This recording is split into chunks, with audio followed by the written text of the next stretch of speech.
வணக்கம். திருமந்திரம் பாடல் 27. சந்தி எனத்தக்க தாமரை வாழ்முகத்து அந்தமில் ஈசன் அருள் நமக்கே என்று நந்தியை நாளும் வணங்கப்படும் அவர் புந்தியின் உள்ளே புகுந்து நின்றானே.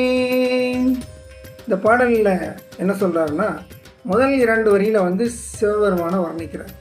அடுத்த 2 வரியில் வழிபாட்டு பலனை சொல்கிறார்.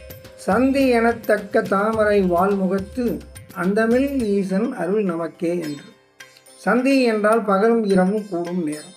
வாழ்முகம் என்றால் ஒளி பொருந்திய முகம், தாமரை போன்ற ஒளி பொருந்திய முகம். அந்தமில் ஈசன், அந்தமில் என்றால் முடிவில்லாத, ஈசன் முடிவில்லாதவன். நந்தியை நாளும் வணங்கப்படும் அவர் புந்தியின் உள்ளே புகுந்து நின்றானே. நந்தியம்பெருமானை நாள்தோறும் நம்பிக்கையோடு வணங்குபவர்களுடைய புந்தியின் உள்ளே, புந்தி என்றால் அறிவு, அறிவில் கலந்து அருள் புரிகிறான் என்று குறிப்பிடுகிறார். சந்தி எனத்தக்க தாமரை வாழ்முகத்து அந்தமில் ஈசன் அருள் நமக்கே என்று நந்தியை நாளும் வணங்கப்படும் அவர் புந்தியின் உள்ளே புகுந்து நின்றானே. விளக்கம்: பகலும் இரவும் சந்திக்கும் நேரம் சந்தி. சூரியன் மறையும் அந்த மாலை நேரத்தில் மேற்கு வானம் செந்நிறத்தில் காட்சி தரும்.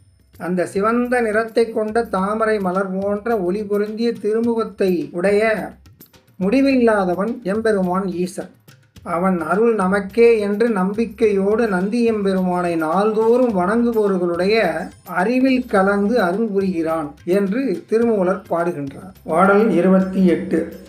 இணங்கி நின்றான் எங்கும் ஆகி நின்றானும், பிணங்கி நின்றான் பின்னும் ஆகி நின்றானும், உணங்கி நின்றான் அமராபதிநாதம்,